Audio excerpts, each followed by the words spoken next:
Welcome. Find a comfortable position, let your body grow heavy and still, and allow your breath to slow. Tonight, we travel together to the ancient wilderness of Judah, where a great man of God has come to the end of himself. Let his story carry you gently into rest. The sun had beaten mercilessly upon the dry earth for as long as anyone could remember. The hills of Judah stretched out in silence, pale brown, cracked and still, beneath a sky that offered no mercy. The prophet Elijah walked alone through this barren land, and he was utterly exhausted. He had run for his life. After the great triumph on Mount Carmel, after the fire had fallen from heaven and the prophets of Baal had been defeated, Elijah had received word that Queen Jezebel wanted him dead. And something in that powerful man simply broke. The fear overtook him. And so he ran. He had left his servant behind. He had walked an entire day alone into the wilderness. And now he sat down beneath a juniper tree, a small, twisted tree that offered barely a shadow, and he asked God to let him die. "It is enough," he said quietly, his voice worn and thin like the wind through dry grass. "Lord, take away my life. I am not better than my fathers." And then, worn to his very bones, Elijah lay down beneath that tree. His eyes grew heavy. The desert wind moved softly over him. The stillness of the wilderness surrounded him like a blanket. And he slept. Let yourself rest here with him. Feel the ground beneath you, solid, steady, holding you completely. The earth does not ask anything of you right now. You are allowed to lay your burdens down. You are allowed to simply rest. The sky above the desert was vast and quiet. A few pale stars were beginning to appear in the deep indigo heavens, blinking softly into existence as the light faded from the horizon. The juniper tree cast its thin shadow across the sleeping prophet. The desert clicked and breathed around him, the small sound of stones cooling, the distant murmur of wind across sand. And Elijah slept. Breathe in slowly, and breathe out. Let your shoulders drop. Let the weight behind your eyes dissolve. There is nothing you need to carry right now. You are held. Something changed in the night. A presence, gentle, unhurried, impossibly kind, drew near. An angel of the Lord touched Elijah. Not roughly. Not urgently. With the same tender care that a mother uses when she wakes a sleeping child for something good. "Arise and eat," the angel said softly. Elijah opened his eyes. There beside his head was a cake baked on coals, warm and fragrant, and a cruse of cool water.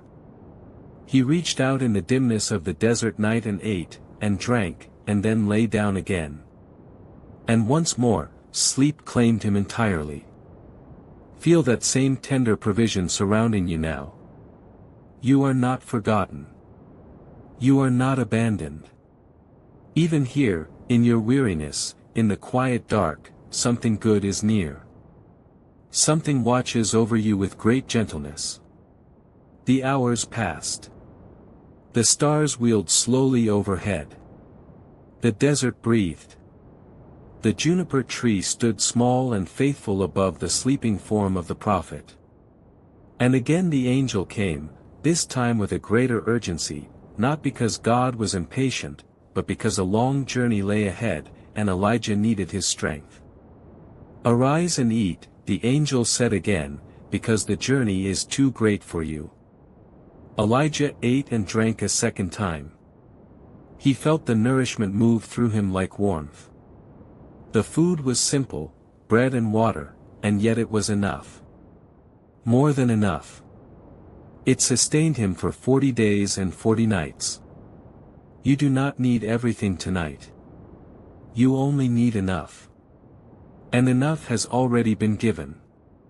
Let that truth settle into your bones like warmth. Let it ease the tightness in your chest. Whatever you are carrying, you are not walking alone. The wilderness stretched on in all directions, quiet, enormous, ancient.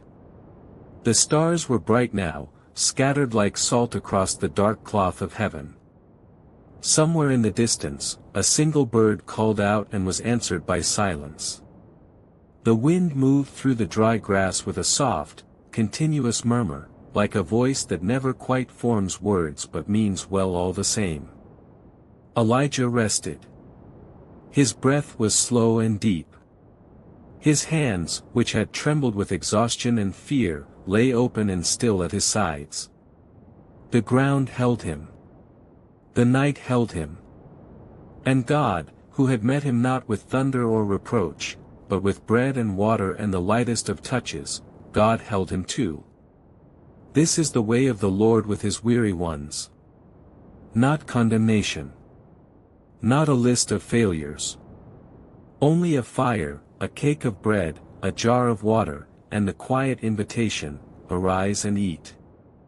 The journey continues, but not yet. For now, rest. Let your breath deepen further. In through the nose, and slowly out. Your body is growing heavier now, sinking deeper into warmth and rest. Let your thoughts move like clouds, slowly drifting, slowly dissolving. The desert night deepened. The stars moved in their ancient paths. The juniper tree stood still. And beneath it, the prophet of God lay down in peace, fed, cared for, restored by a kindness that came not because he had earned it, but simply because he was loved. May that same kindness find you tonight, in whatever wilderness you are passing through. May you feel the gentle touch, hear the soft voice, arise and eat. May you rest knowing the journey ahead is already provided for. May your hands open, your breathing slow, your mind grow still and quiet. You are held. You are known. You are loved. Rest now. Sleep peacefully. The night is long and safe, and morning will come in its own time. For now, there is only this, the quiet dark, the still air, and the presence of the one who never sleeps, watching over you with great tenderness. Good night.